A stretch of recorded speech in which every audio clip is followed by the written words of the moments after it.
देंगे इसके लिए। क्या बात कर रहे हो आप? जिस कश्मीर को कुदरत ने हमारी सबसे सुंदर वादी बनाया, उसी कश्मीर को इंसानों ने गोलियों से भर डाला। जब धरती का स्वर्ग हमारा जम्मू कश्मीर पूरे विश्व को आकर्षित करने लगेगा। The encounter now continues in Kupwara region. 70 deaths in the last 3 months. 14,000 जाने गई और ये लाशें बस एक मजहब की नहीं थी। मोस्ट मिलिटराइज्ड जोन है कश्मीर, क्योंकि बैरिकेड्स हर किलोमीटर के बाद लगे हुए हैं, हर किलोमीटर के बाद चेकिंग होती है। इंडिया का लॉन्गेस्ट इंटरनेट शटडाउन हुआ यहाँ, और सबसे ज्यादा इंटरनेट शटडाउन्स भी यहीं पर हुए। पूरी दुनिया से कट गए थे हम, किसी को पता भी नहीं था, मतलब वो हैं भी यहाँ, ठीक भी हैं या नहीं भी हैं। BJP thinks that it is going to Indianize Kashmir, but instead what we will see is potential Kashmirization of India. You are doing a great disservice. एक तोहफा था हमारे लिए, हम थोड़े प्रोटेक्टेड थे। आपको हटाना था, लेकिन जिस तरीके से आपने सबको हटाया, उसकी वजह से हमें थोड़ा नहीं, बहुत ज्यादा दुख पहुंचा। हमारा कश्मीर भारत का अभिन्न अंग है। मैं कश्मीर का एम्बेसडर बनूंगा। मैं जानता हूँ तुम्हें कश्मीर के लोगों की जरूरत नहीं है, तुम्हें कश्मीर के जंगलों की जरूरत है। कश्मीर की जमीन के लिए तो सबने लड़ा, पर कश्मीर के कश्मीरी को किसी ने नहीं अपनाया। कश्मीर एक बड़ा बिजनेस है जिस पे बहुत सारे पल रहे हैं। बाहर से खूबसूरत दिखता है हमारा कश्मीर, लेकिन अंदर से उतना वो साइकोलॉजिकली डिप्रेस है कश्मीर अभी। Beyond this beauty, there are also scars which hardly anyone can see. बहुत ज़्यादा टॉर्चर किया हमारे साथ, जिस्म के हर एक एजा से हमारी खून निकल रहा था। ऐसे ही कपड़े फाड़े, मेरे यूनिफॉर्म को फाड़े ऐसे। मैं सोच रही थी शायद मेरे इज्जत लूटने लगे ये, तो फिर बाद में मुझे मार डालेंगे। I'm in Kashmir. What's the plan for the next 7 days? Where are you going to stay tonight? इस सुंदर कश्मीर की हिस्ट्री तो सब बताते हैं, पर इसकी ज्योग्राफी समझना भी जरूरी है। यह पहाड़ों से घिरी कश्मीर वैली आज कश्मीर पार्ट है of the union territory called Jammu and Kashmir, और इसी जम्मू एंड कश्मीर का ये हिस्सा आज पाकिस्तान ऑक्युपाइड कश्मीर है, पर हमेशा से ऐसा नहीं था। पहाड़ों से चिपक के लैंडिंग है और घर है एकदम साइड। मैंने पहली बार कश्मीर आई हूँ और एक चीज ने मेरे को बहुत सरप्राइज किया कि यहाँ पर हमारा नॉर्मल सिम चलेगा ही नहीं, एक नया सिम लेना पड़ेगा। पर जिस चीज ने सरप्राइज नहीं किया वो है कश्मीर की खूबसूरती। वहाँ है हमारे टेंट। हमारे टेंट में वॉशरूम है and look at the view.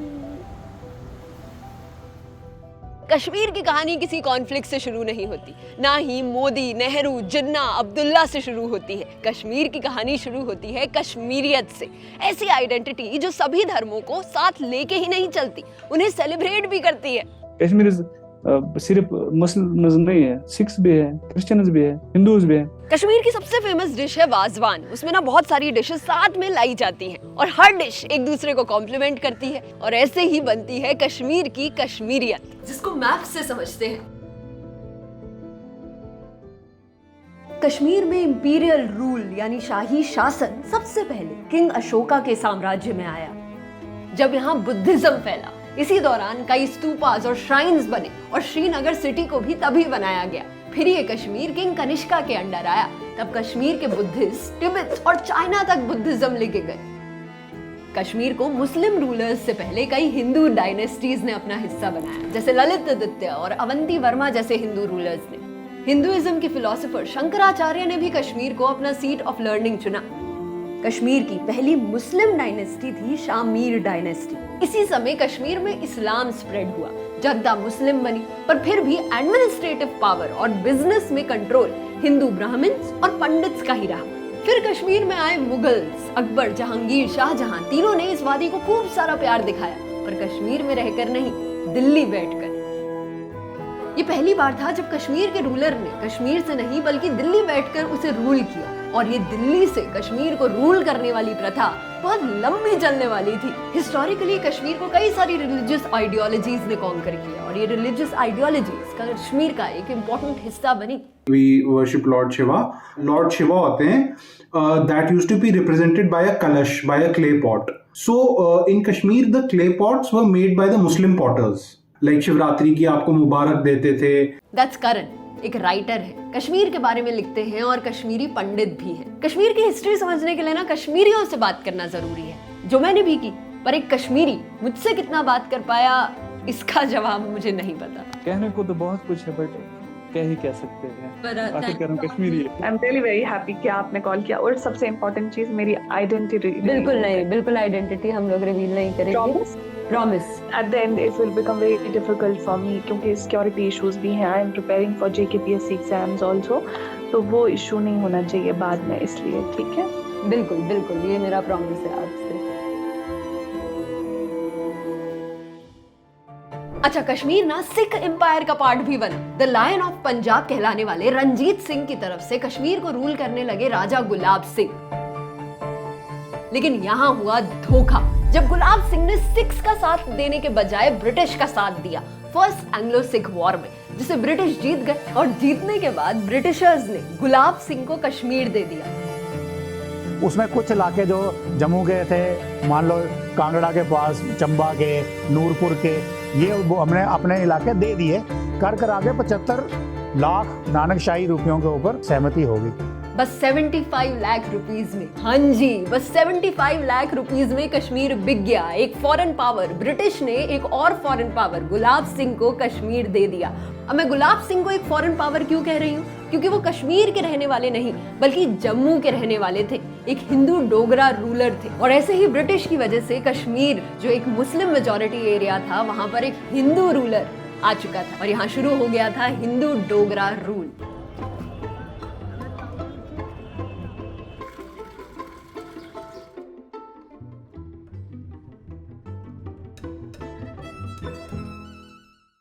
इस रूल में मुस्लिम्स तो दुखी थे ही, क्योंकि उन्हें डिस्क्रिमिनेट किया जाता था। वो आर्मी में अलाउड नहीं थे और सिर्फ उन्हें ही फायर आर्म कैरी करने की परमिशन नहीं थी। पर डोगरा रूल से कश्मीरी हिंदूज भी दुखी थे, क्योंकि टॉप पोजीशन में कश्मीरी लोगों को नहीं, जम्मू के लोगों को रखा जाता था। तो इसीलिए डोगरा रूलर्स के अगेंस्ट शुरू हुए प्रोटेस्ट। मुस्लिम, हिंदू, सिख सब सड़कों पर आए और रिस्पॉन्स में पुलिस ने सबको जेल में भर दिया। इन्हीं कैदियों में से एक थे ये 6 फीट 4 इंच के एक राइजिंग पॉलिटिकल स्टार, जो रिसेंटली ही कश्मीर वापस लौटे थे अलीगढ़ में अपनी पढ़ाई खत्म करके। ये है शेख मोहम्मद अब्दुल्ला।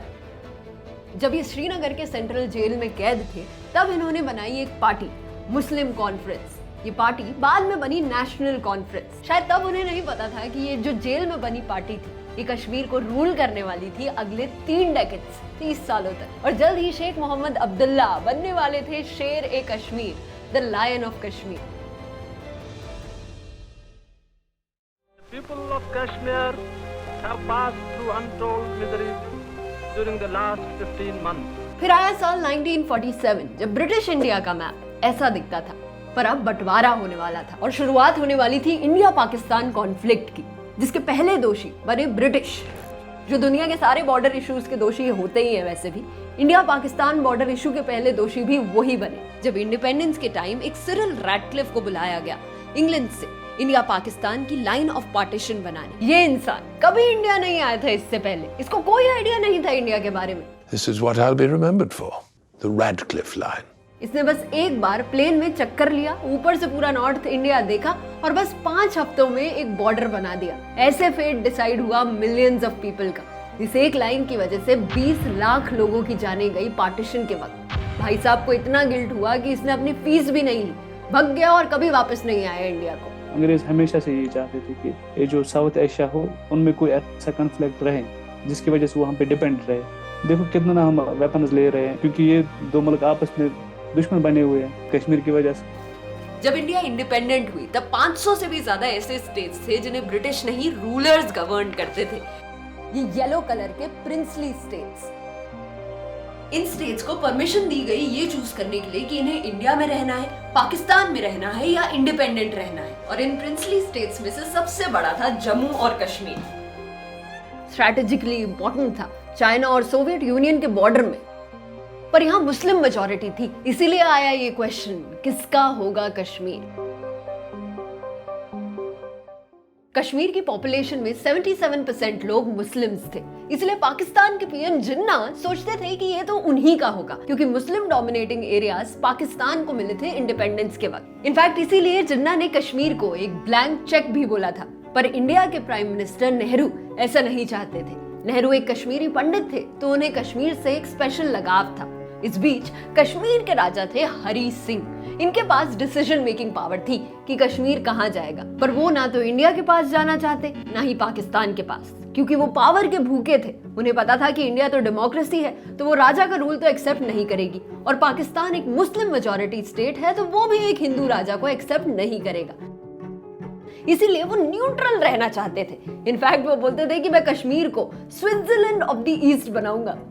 राजा के रूल के फेवर में बिल्कुल भी नहीं थे शेख अब्दुल्ला। वो राजा के अगेंस्ट थे क्योंकि राजा ने कश्मीरीज के साथ जुल्म किए थे, और प्लस क्योंकि राजा टेक्निकली कश्मीर के रहने वाले भी नहीं थे। इसलिए उनके अगेंस्ट अब्दुल्ला ने क्विट कश्मीर मूवमेंट भी लॉन्च की। इनफैक्ट अब्दुल्ला की पॉलिटिक्स रिलीजन के बेसिस पर नहीं, कश्मीरी आइडेंटिटी के बेसिस पर थी। अब्दुल्ला कश्मीर के हिंदू और मुस्लिम्स को साथ में लेके कश्मीरी आइडेंटिटी को बढ़ाना चाहते थे। इसी सोशलिस्ट थिंकिंग की वजह से उनकी नेहरू से भी काफी गहरी दोस्ती थी। Mr. Nehru, Prime Minister of India, was warmly welcomed by Sheikh Abdullah, Premier of Jammu and Kashmir, on his arrival at Srinagar.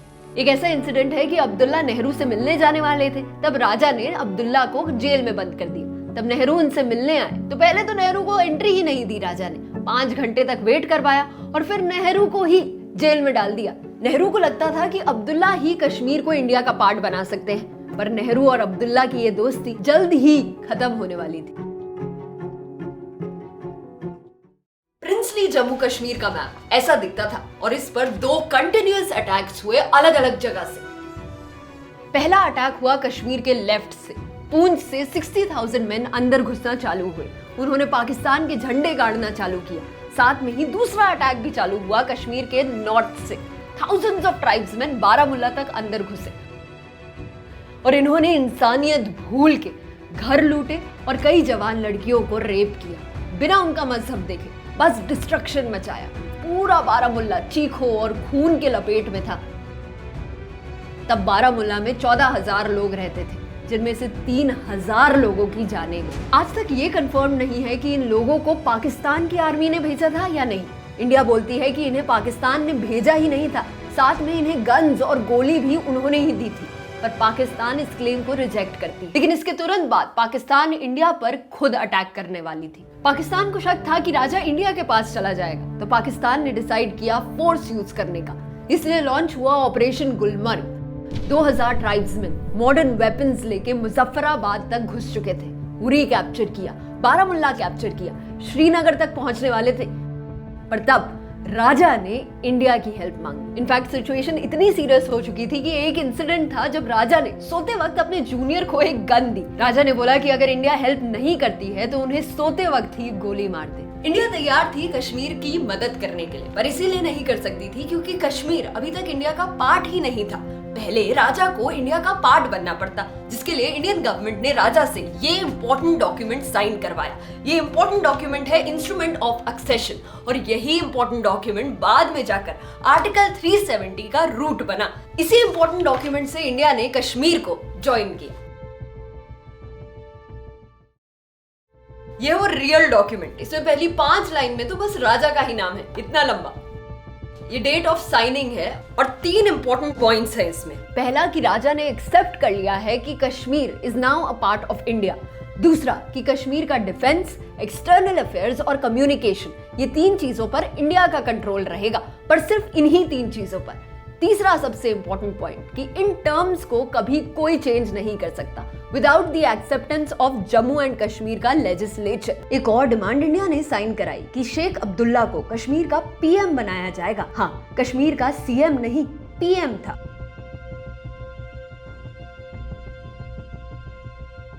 ये सब साइन होते ही बस एक ही दिन में इंडियन आर्मी पहुंची Kashmir. The Indian government is flying troops into Kashmir. The single landing strip at Srinagar can scarcely handle such heavy traffic. A constant stream of aircraft bringing more and more Sikh warriors. इस एक जहाज में कुछ 20 लोग आए जो भारत के लिए इतिहास लिखने वाले थे। इंडियन आर्मी ने श्रीनगर में लैंड किया। अगर एक दिन भी इंडिया लेट होती तो श्रीनगर मिट्टी में मिल जाती, ये बोला था नेहरू ने बाद में एक लेटर में। आते ही इंडिया ने पाकिस्तानी ट्रूप्स को पीछे करना शुरू किया। 2/3 ऑफ द स्टेट पर अपना कंट्रोल जमा लिया, पर फिर अनएक्सपेक्टेडली इंडिया रुक गई। गिलगिट और बाल्टिस्तान अभी भी पाकिस्तान ने हथियार रखा था, पर फिर भी इंडिया आगे नहीं बढ़ी। युद्ध का नहीं, यूनाइटेड नेशंस का रास्ता लिया इंडिया ने, और कई लोगों के लिए ये बनी नेहरू की पहली गलती। अच्छा, यूनाइटेड नेशंस जाने का आइडिया ना माउंटबेटन का था, पर इस पर अग्री सिर्फ नेहरू ने ही नहीं किया, पूरे कैबिनेट ने किया था, जिसमें राजेंद्र प्रसाद, डॉक्टर अंबेडकर, बलदेव सिंह और यहाँ तक कि श्यामा प्रसाद मुखर्जी भी थे। जी हाँ, वो लीडर जो बाद में जाकर भारतीय जनसंघ के फाउंडर बनते, वो पार्टी जिसने बीजेपी को जन्म दिया था, क्योंकि वो सब कॉन्फिडेंट थे कि यूएन इंडिया का ही साथ देगी और पाकिस्तान को गलत ठहराएगी क्योंकि उन्होंने इलीगली इन्वेड किया था। बट ऐसा नहीं हुआ। यूएन में ब्रिटिश का दबदबा था और ब्रिटिश ने पाकिस्तान का सपोर्ट किया। कई लोग कहते हैं कि ऐसा इसलिए हुआ क्योंकि उस समय इजराइल का फॉर्मेशन हुआ था, जिसकी वजह से ब्रिटेन को बहुत ज्यादा बैकलैश मिल रहा था। तो मुस्लिम सिंपैथी को गार्नर करने के लिए ही यूनाइटेड नेशंस में ब्रिटेन ने पाकिस्तान का सपोर्ट किया। तो पाकिस्तान को सपोर्ट करके ब्रिटेन ने मुस्लिम सिंपैथी को गेन कर रही थी। पर ब्रिटेन के कहने पर यूनाइटेड नेशंस ने 3 पार्ट का रेजोल्यूशन निकाला। पहला, सीज फायर, दूसरा, withdrawal of troops by Pakistan, तीसरा, प्लेबिसाइड। अब पहले पर तो दोनों कंट्रीज अग्री कर गए। सीज फायर दोनों कंट्रीज ने किया, मतलब जो भी मूवमेंट थी वो रोक दी और जहां पर भी जिसकी भी आर्मी थी वो वहीं पर रही। बट दूसरा पार्ट पाकिस्तान ने अग्री नहीं किया। पाकिस्तान ने अपने ट्रूप्स नहीं हटाए, इसलिए सेकंड पार्ट फुलफिल ही नहीं हो पाया और इसीलिए तीसरी डिमांड भी नहीं हो पाई, प्लेबिसाइड नहीं हुआ। और इसी के साथ यूनाइटेड नेशंस कश्मीर का इशू सॉल्व करने में नाकामयाब रही। तो अब इंडिया और कश्मीर के रिलेशंस होंगे कैसे, इसको डिसाइड करने के लिए कॉन्स्टिट्यूशन का सहारा लिया गया। आर्टिकल 370 आया। इस आर्टिकल की जरूरत इसलिए थी क्योंकि जो इंस्ट्रूमेंट ऑफ एक्सेशन साइन हुआ था ना, उसमें 7th पॉइंट में क्लियरली लिखा था कि कभी भी इंडिया का कॉन्स्टिट्यूशन जम्मू एंड कश्मीर में लागू नहीं होगा। तब जम्मू एंड कश्मीर का कोई कॉन्स्टिट्यूशन ही नहीं था, तो चीजें चलती कैसे? तब इंडिया का कॉन्स्टिट्यूशन बन ही रहा था, उसमें ये आर्टिकल डाला गया। ये एक टेम्पररी और स्पेशल प्रोविजन होने वाला था। पर आर्टिकल 370 में लिखा क्या था? आर्टिकल 370 कहता है कि इंडिया का पार्लियामेंट JNK के बस 3 ही मैटर्स में लॉ बना सकती है, डिफेंस, एक्सटर्नल अफेयर्स और कम्युनिकेशन, जो इंस्ट्रूमेंट ऑफ एक्सेशन में भी लिखा गया था। और जब इन पर लॉ बनाएगी India for Jammu and Kashmir, तब कंसल्टेशन लेना जरूरी है फ्रॉम जम्मू एंड कश्मीर की गवर्नमेंट। बेसिकली आर्टिकल 370 ने कह दिया था कि कश्मीर इंडिया का पार्ट तो होगा, बट अपने खुद के लॉज और कॉन्स्टिट्यूशन के साथ। और ये बात एक इंसान को बिल्कुल नहीं भाई, श्यामा प्रसाद मुखर्जी इस कहानी के एक इंपॉर्टेंट किरदार है। जम्मू में इन्होंने एक पार्टी प्रजा परिषद को बहुत इन्फ्लुएंस किया। इस पार्टी का मशहूर स्लोगन था, एक विधान, एक निशान, एक प्रधान। ये पार्टी जम्मू के हिंदूज से बनी थी जो आर्टिकल 370 को हटाना चाहते थे और JNK को पूरी तरह से इंडिया का हिस्सा बनाना चाहते थे। श्यामा प्रसाद ही आगे चल के भारतीय जनसंघ बनाने वाले थे, जो BJP यानी भारतीय जनता पार्टी बनती, जो आर्टिकल 370 को रिमूव करने वाली थी। एक ऐसा मूव करने वाली थी जो किसी ने नहीं सोचा था हो पाएगा। और मुझे लगता है बीजेपी वालों को भी मालूम है कि can not touch article 370 because this is the basis of the relationship of Jammu and Kashmir with the rest of the country. पर हुआ, ये आर्टिकल रिमूव हुआ और बहुत शातिर तरीके से हुआ। शायद ऐसा होगा, इस बात का इंट्यूशन अब्दुल्ला को पहले से ही था। श्यामा प्रसाद मुखर्जी के नारों ने एक डर तो पैदा कर दिया था अब्दुल्ला के दिमाग में। अब्दुल्ला श्योर नहीं थे कि क्या नेहरू कश्मीर की आजादी इंश्योर कर पाएंगे, इसलिए उन्होंने एक पब्लिक इवेंट में ये भी बोला था कि a time will come when I will bid them goodbye. Them मतलब इंडिया। अलेजेडली शेख अब्दुल्ला ने कश्मीर की इंडिपेंडेंस भी डिक्लेयर कर दी थी ऑन 21 अगस्त ईद के दिन। शायद इसीलिए कई लोग मानते हैं कि अब्दुल्ला ने इंडिया को बिट्रे किया और शायद इसी के डर से नेहरू ने अपने दोस्त अब्दुल्ला को एक शॉकिंग ऑर्डर भिजवाया। एक अर्ली मॉर्निंग अब्दुल्ला ने जब ये ऑर्डर पढ़े तो उन्हें पता चला कि उन्हें PM की पोस्ट से हटाया तो है ही, बल्कि उन्हें अरेस्ट भी किया है।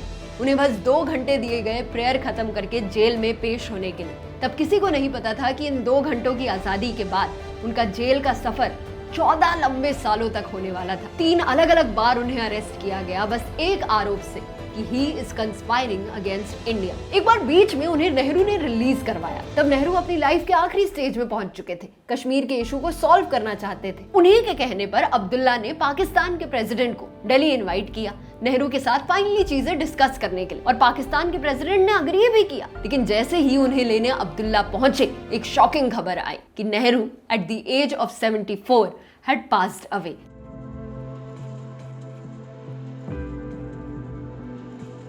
और नेहरू के साथ ही शायद कश्मीर इशू को सॉल्व करने का आखिरी मौका भी चला गया। कश्मीर को एक होप दिखी जब अब्दुल्ला को फिर से फाइनली रिलीज किया गया। एक बार फिर वो पावर में आए 12 सालों बाद, बट इस बार एज पीएम नहीं एज सीएम, क्योंकि उनकी कैद के बीच कश्मीर के कॉन्स्टिट्यूशन को कई बार अमेंड कर दिया गया था। अब कश्मीर में प्राइम मिनिस्टर नहीं बल्कि बाकी स्टेट्स की तरह ही सीएम था, सदर रियासत नहीं गवर्नर ही था। इंडिया के सुप्रीम कोर्ट और इलेक्शन कमीशन भी अब कश्मीर में लागू हो चुके थे। अब्दुल्ला की पावर्स ही कम नहीं हुई थी, उनका होल्ड ऑन कश्मीर भी कम हो चुका था। 76 इयर्स की एज में शेख अब्दुल्ला चल बसे, तब उन्हीं के बेटे फारूक अब्दुल्ला जम्मू एंड कश्मीर के सीएम बने। यहाँ इंडिया में अलग प्रॉब्लम शुरू हुई। 1971 में इंडिया ने पाकिस्तान को हराया, बांग्लादेश को आजाद किया और तभी इंडिया और पाकिस्तान ने एक इम्पोर्टेंट अग्रीमेंट भी साइन किया, शिमला अग्रीमेंट, जिसमें यह डिसाइड हुआ कि सीज फायर होगा। मतलब 1971 में दोनों की आर्मीज जहां पर भी थी वहीं पर रुक जाएंगी और इसी लाइन को दोनों कंट्रीज ने माना लाइन ऑफ कंट्रोल। अच्छा, ये एक मामला थोड़ा सा शांत हुआ, तब और सारी परेशानियां आनी शुरू हो गई। खालिस्तान मूवमेंट बढ़ने लगा, नॉर्थ ईस्ट में मार्क्सिस्ट और माओइस्ट ग्रुप्स भी बढ़ने लगे। कश्मीर में भी एक गवर्नर ने कई ऐसे लॉज पास किए जिससे जनता डिससैटिस्फाइड हुई। मीट सेल और कंजम्पशन पर बैन लगाया ड्यूरिंग हिंदू फेस्टिवल, जिससे ये सेंस क्रिएट हुआ कि कश्मीर की सेक्युलर आइडेंटिटी कमजोर हो रही है।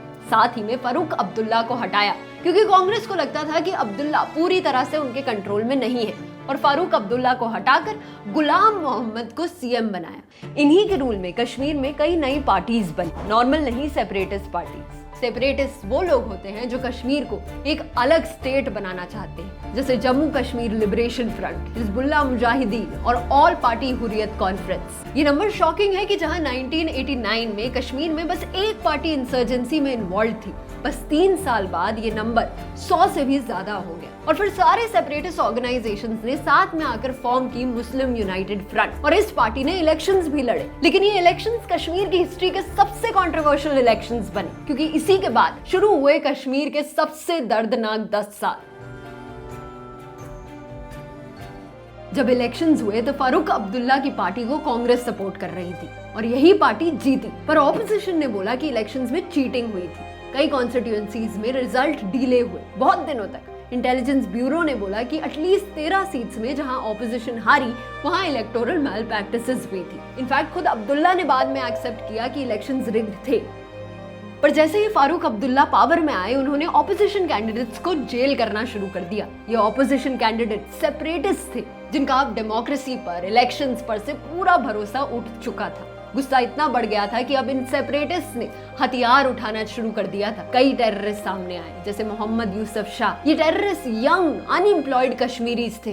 जब इंशाल्लाह हमारा इंडिपेंडेंट कश्मीर होगा तो हमारी ताल्लुकात पाकिस्तान के साथ तिजारती होंगी, हिंदुस्तान के साथ तिजारती होंगी, हमारे बॉर्डर्स होंगे, वो हमारा कुछ भी नहीं बिगाड़ सके इंशाल्लाह। जो पाकिस्तान जाते वहां से ट्रेनिंग और वेपन्स लेके आते और इंडियन फोर्सेस पर डायरेक्ट अटैक करते।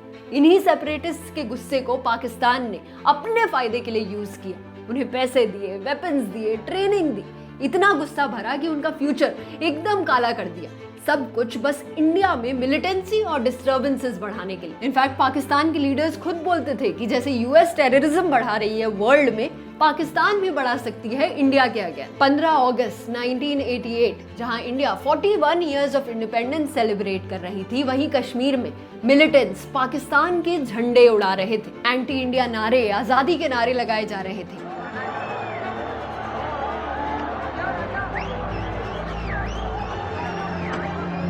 और इसी के बीच मिलिटेंट्स ने शुरू किया वायलेंस, ऐसा वायलेंस जो इंडिया में कभी भी नहीं देखा गया था।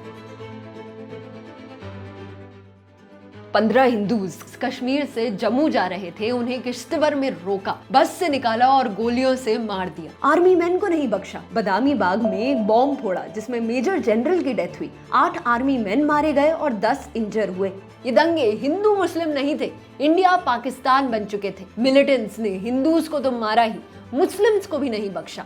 मिलिटेंट्स ने उन मुस्लिम लीडर्स को जो प्रो इंडिया थे उनकी भी जान नहीं बख्शी, जैसे मोहम्मद यूसुफ हलवाई, मौलाना मोहम्मद सईद मसूदी। कई बिल्डिंग्स जलाई गई, डिस्ट्रॉय की गई। 900 से ज्यादा गवर्नमेंट बिल्डिंग्स, 400 से ज्यादा स्कूल्स, 6000 से ज्यादा घर, 900 शॉप्स, इंसान को रहने के लिए, पढ़ने के लिए, खाने के लिए जो भी चाहिए होता है सब कुछ नष्ट कर दिया। मिलिटेंट्स ने लड़कियों पर एक अलग प्रेशर क्रिएट किया, बुर्का पहनने का। पर्चे निकाले गए कि अगर कश्मीर की लड़कियां अपना चेहरा दिखाएंगी तो उन्हें पनिश किया जाएगा। डर के मारे खुद को अंडर द व्हील रखना पड़ा, जिसकी वजह से उसकी पर्सनालिटी भी इफेक्ट हुई। कई सारे वेपन्स 6 सालों में 13,000 AK-47, 700 launchers, 1600 rockets, machine guns, ये सब कश्मीर में मिले बस 6 सालों में। कौन दे रहा था ये वेपन्स? कौन फंड कर रहा था इन्हें? श्रीनगर में एक हॉस्पिटल था जिसका नाम था बोन एंड जॉइंट हॉस्पिटल। उसका नाम चेंज करके hospital of bullets and bomb blast रखा गया क्योंकि उसमें इतने सारे विक्टिम्स आए। इन सारी खराब हालत को जो रिपोर्ट करते हैं वो इंपॉर्टेंट लोग होते हैं, जर्नलिस्ट। इन जर्नलिस्ट को भी नहीं बख्शा, बिल्कुल फ्रीडम तबाह कर दी उनकी। 20 फॉरेन जर्नलिस्ट को हाउस अरेस्ट कर दिया, 3 उर्दू न्यूज़पेपर्स को शट कर दिया। श्रीनगर दूरदर्शन के हाईली रिस्पेक्टेड डायरेक्टर का मर्डर किया गया। श्रीनगर में BBC और रॉयटर्स के करस्पॉन्डेंट थे यूसुफ जामील। उनको एक पार्सल मिला, एक फोटोग्राफर ने जब ये पार्सल खोला तो एक्सप्लोजन और सीधा मौत। हद तो तब हुई जब इन मिलिटेंट्स ने किडनैपिंग चालू कर दी। इंडिया की UN होम मिनिस्टर की डॉटर को ही किडनैप किया गया। मिलिटेंट्स की डिमांड थी कि वो उन्हें तब रिहा करेंगे जब इंडियन गवर्नमेंट 5 अरेस्टेड मिलिटेंट्स को रिहा करेगी। ऐसी 500 से भी ज्यादा किडनैपिंग्स हुई कश्मीर में, जिसमें 200 से भी ज्यादा जाने गई सिर्फ किडनैपिंग की वजह से। 14 सितंबर 1989 मिलिटेंट्स ने एक ऐसी जान भी ली जो पूरी कश्मीर की हिस्ट्री को चेंज करने वाली थी। कश्मीरी हिंदू लीडर पंडित टीका लाल को मारा। और इस एक हत्या के बाद कश्मीर में रहने वाली एक पूरी कम्युनिटी, जिनका घर था कश्मीर, वो पूरी कम्युनिटी कश्मीर से निकलने के लिए मजबूर हो गई। रालीव, सालीव या गालीव, कन्वर्ट, लीव और डाई, ये एक नारा पूरी वादी में गूंज रहा था। हिंदूज को डराया जा रहा था। As a human being, as a Kashmiri, मुझे बहुत ज्यादा बुरा लगता है कि जब भी मैं कश्मीर पंडित्स के बारे में पढ़ता हूँ, सीरियसली वो इंसानियत के खिलाफ था। And as a Kashmiri I will never support that thing. Newspaper में छापा गया कि कश्मीरी पंडित्स वादी से निकल जाए। मस्जिदों के लाउड स्पीकर्स को मिलिटेंट्स ने हाईजैक कर लिया था, जिससे वो रोज अनाउंस करते कि पंडित्स निकल जाए। रोज लिस्ट निकाली जाती of names of Kashmiri Hindus जो मर्डर होने वाले थे। पंडित्स को घरों से जबरदस्ती बाहर निकाला जाता, मारा जाता और गायब कर दिया जाता। 19 जनवरी कश्मीर की स्टोरी का डार्केस्ट डे था। उस दिन 90% कश्मीरी हिंदूज वादी को छोड़कर गए नहीं, निकाले गए। हिंदुओं को जो भी टेनेंट्स रखेगा वहाँ पे बॉम्ब ब्लास्ट हो जाएगा। बिल्कुल, हिंदू को वो अपने जान से दुश्मन समझते हैं। ये तो एक प्रोपेगेंडा है कि हम आपको कुछ नहीं करेंगे, वो है। Most of the Kashmiri Pandits actually sold off their property in a distress sale in less money than they would have gotten otherwise. सिर्फ एक चावल का बैग लेके कश्मीरी पंडित्स को वैली छोड़नी पड़ी। कई लोगों को तो लगा था कि वो वापस आएंगे, बट आज भी अपना घर नहीं देख पाए हैं। कई कश्मीरी पंडित्स कैंप में रुके, पर कैंप्स की हालत भी बहुत खराब थी। पानी नहीं था। 6000 कश्मीरी हिंदूज तो कैंप्स में ही मर गए। आज जब यही कश्मीरी हिंदूज कभी कश्मीर वापस जाते हैं तो अपने मुस्लिम दोस्त से मिलते हैं, उन्हें हक करते हैं, पर कश्मीर को अपना घर नहीं बुला पाते। My grandfather was very good friends with a Muslim dhobi who used to be our neighbor. He shouted my father's, like Kakaji, like my father's, nickname. And he started crying. He's so heartbroken about what had happened. इस सब के बीच कश्मीर में government ने curfew लगाया है। ये decade Kashmir में सभी के लिए बहुत दर्दनाक था। कश्मीर को बचाने के लिए कई भारतीय जवानों ने अपनी जानें बलिदान दी, शहीद हुए। अलग अलग स्टेट से आए ये सोल्जर्स कश्मीर के लिए खूब लड़े और इनकी लाशें अलग अलग स्टेट्स में भी वापस गई। कई की तो लाशें मिली भी नहीं। आज तक भारत को उनकी कुर्बानी और उनकी फैमिलीज का लॉस याद है।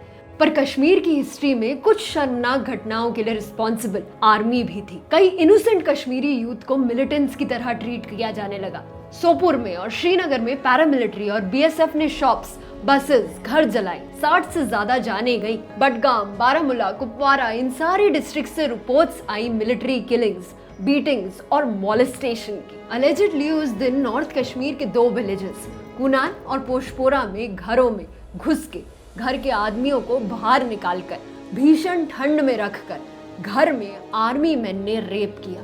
Allegedly, at least 23 women were gang raped by Indian army men.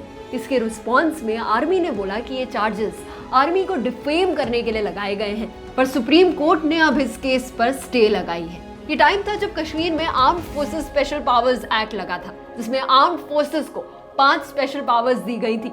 जिन पर भी उन्हें शक हो वो उन्हें फायर कर सकते थे, बिना वारंट अरेस्ट कर सकते थे, कोई भी शेल्टर डिस्ट्रॉय कर सकते थे और किसी भी गाड़ी को रोक के चेक कर सकते थे। कई लोगों को जेल में रखा जाता, कई टेररिस्ट थे, कई इनोसेंट भी, पर इन इनोसेंट को भी कई बार जेल में मारा गया, इलेक्ट्रिक शॉक दिए गए, सेक्सुअल मॉलेस्टेशन हुई। इनफैक्ट जेल में एक कॉमन फॉर्म ऑफ टॉर्चर था पैरों पर हेवी वुडन रोलर्स चलाना। इस पूरे डेकेड के सबसे बड़े विक्टिम्स ना ही इंडिया थी ना ही पाकिस्तान, सबसे बड़े विक्टिम्स थे कश्मीरी।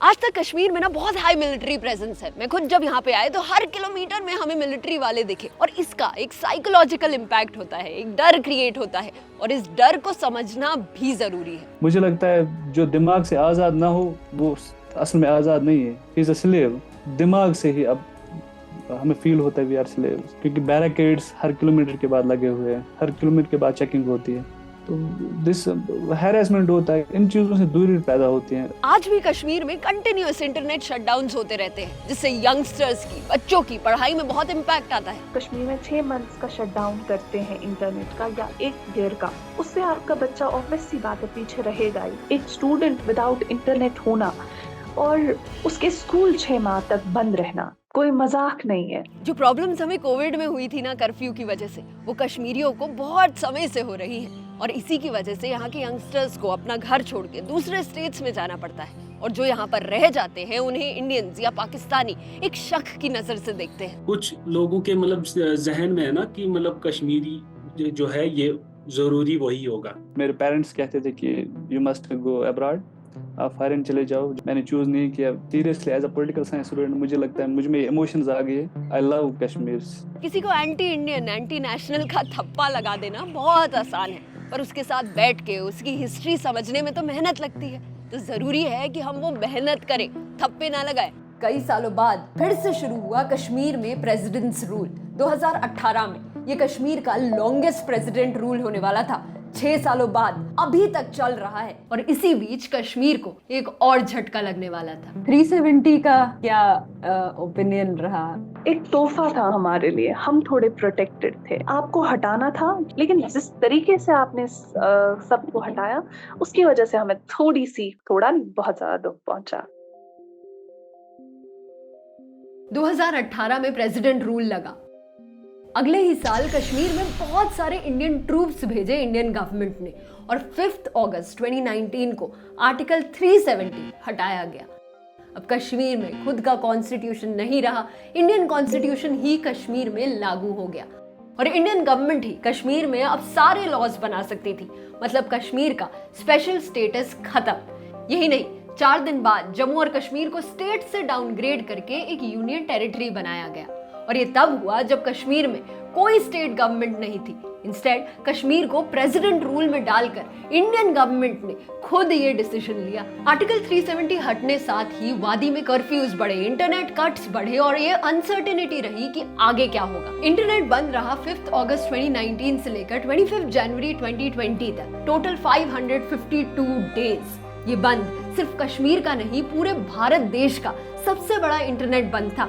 गवर्नमेंट के द्वारा कहा गया कि यहाँ पीस और स्टेबिलिटी बढ़ाने के लिए ये स्टेप लिया गया और हाँ, इस स्टेप से कश्मीर में कुछ पॉजिटिव्स भी दिखने को मिले। जहाँ 2019 तक कश्मीर में सिर्फ 14,000 करोड़ की प्राइवेट इन्वेस्टमेंट देखने को मिली थी, इससे 5 गुना ज्यादा बस लास्ट 2 सालों में देखने को मिल गई। पत्थरबाजी घटी, मिलिटेंसी भी कम हुई और वो लोग जिन्होंने मिलिटेंट ग्रुप्स ज्वाइन किए वो भी घटे। पर आज भी कश्मीरीज को जो नहीं मिला वो है पॉलिटिकल स्टेबिलिटी। इसी साल आर्टिकल 370 को हटाने के 5 साल बाद जो मिलिटेंसी कश्मीर में हो रही थी वो अब जम्मू रीजन में बढ़ने लग गए। 2024 में ये वीडियो रिलीज होने तक हमारे कई सारे जवान शहीद हो चुके हैं। लास्ट ईयर सुप्रीम कोर्ट ने बोला था कि 2024 के सितंबर तक, इस साल के सितंबर तक कश्मीर में इलेक्शंस करवाओ, पर वो होने अभी बाकी है।